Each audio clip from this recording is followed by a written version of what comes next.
Prime news.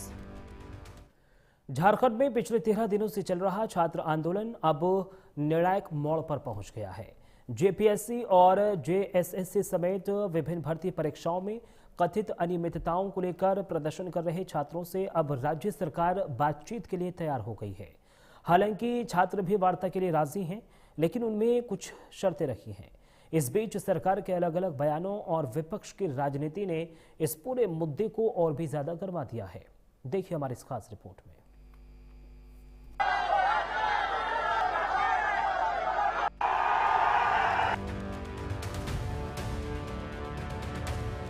Jharkhand में छात्रों का आंदोलन अब निर्णायक मोड़ पर पहुंचता दिखाई दे रहा है। रांची के जयपाल सिंह मुंडा स्टेडियम में जेपीएससी, जेएसएससी समेत अलग अलग परीक्षाओं और भर्तियों में कथित अनियमितताओं को लेकर छात्र पिछले 13 दिनों से लगातार प्रदर्शन कर रहे हैं। धूप हो या बारिश, दिन रात जारी इस आंदोलन के बीच अब राज्य सरकार ने बातचीत की पहल की है। सरकार की ओर से आंदोलनकारी छात्रों को वार्ता का प्रस्ताव दिया गया है।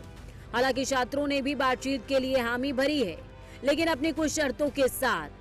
इधर छात्रों का आरोप है कि सरकार केवल 5 सदस्यीय प्रतिनिधि मंडल को बुलाकर आंदोलन की एकजुटता को कमजोर करने की कोशिश कर रही है। तो वहीं परीक्षा में कथित गड़बड़ी से जुड़े मामले में अब तक 19 लोगों की गिरफ्तारी हो चुकी है। सरकार संवाद करने के लिए तैयार है, तो हम लोग ने भी बतौर पीसी के जरिए सरकार से तक ये मैसेज पहुंचाया। एसडीओ सर को भी बोला कि हम लोग भी संवाद करने के लिए तैयार है। एक लोकतांत्रिक देश या राज्य में संवाद करना बहुत जरूरी है। संवाद से ही बात बनती है। ये संवाद हम लोग का तो यही पहला शर्त है कि हम लोग जो है सो माननीय मुख्यमंत्री जी से ही संवाद करेंगे, और आश्वासन भी शायद मिल ही रहा है कि मुख्यमंत्री जी ही रहेंगे। दूसरी बात, हम लोग ये चाह रहे हैं कि बात करते वक्त हम लोग के समझ कम से कम 2 कोई मीडिया वाले रहें, है ना। मीडिया के सामने ही बात करना चाह रहे हैं। सरकार का कहना है कि दोषियों के खिलाफ कार्रवाई जारी रहेगी और बातचीत के जरिए समाधान निकालने की कोशिश की जाएगी। एक तरफ सरकार बातचीत और कार्रवाई दोनों का भरोसा दे रही है, लेकिन इस बीच वित्त मंत्री राधा कृष्ण किशोर के बयान ने सरकार के रुख को लेकर नई चर्चा छेड़ दी है। जहां मंत्रियों का समूह गठित किया गया, वहीं वित्त मंत्री ने साफ किया कि ये समूह आंदोलन की निगरानी करेगा, छात्रों से सीधी बातचीत नहीं करेगा।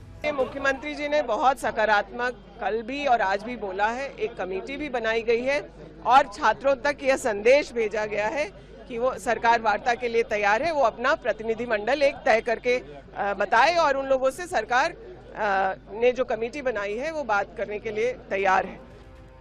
वित्त मंत्री के इस बयान से इतना तो साफ है कि मंत्रियों की समिति का दायरा आंदोलन की स्थिति पर नजर रखने तक ही सीमित रहेगा।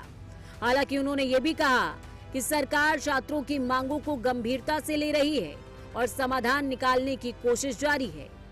उधर इस पूरे मुद्दे पर सियासत भी तेज हो गई है। बीजेपी का आरोप है कि विपक्ष में रहते हुए कांग्रेस और उसके सहयोगी दल छात्र आंदोलनों के समर्थन में मुखर रहते हैं, लेकिन अब सत्ता में होने की वजह से उनका रुख बदला है।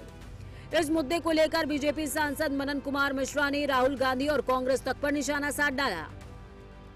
ये दीपके हो, कोई दास हो, ये कांग्रेस हो या सपा हो, इन लोगों को नीट परीक्षा लीक पे, जंतर मंतर पे, हड़ताल में सारे एकदम अपना जो है सो अपनी अपनी डफली बजा रहे थे, अराजकता फैलाने का प्रयास किया।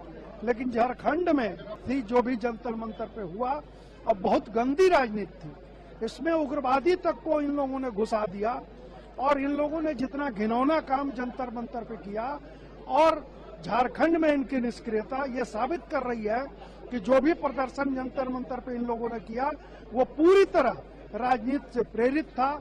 ये चूंकि फेल है हर जगह। फिलहाल छात्र आंदोलन ऐसे मोड़ पर है जहां टकराव के बीच बातचीत की संभावना भी बनी हुई है। सरकार वार्ता के जरिए समाधान निकालने का दावा कर रही है, जबकि छात्र अपनी शर्तों पर बातचीत की बात कर रहे हैं। अब निगाहें प्रस्तावित वार्ता पर टिकी हैं।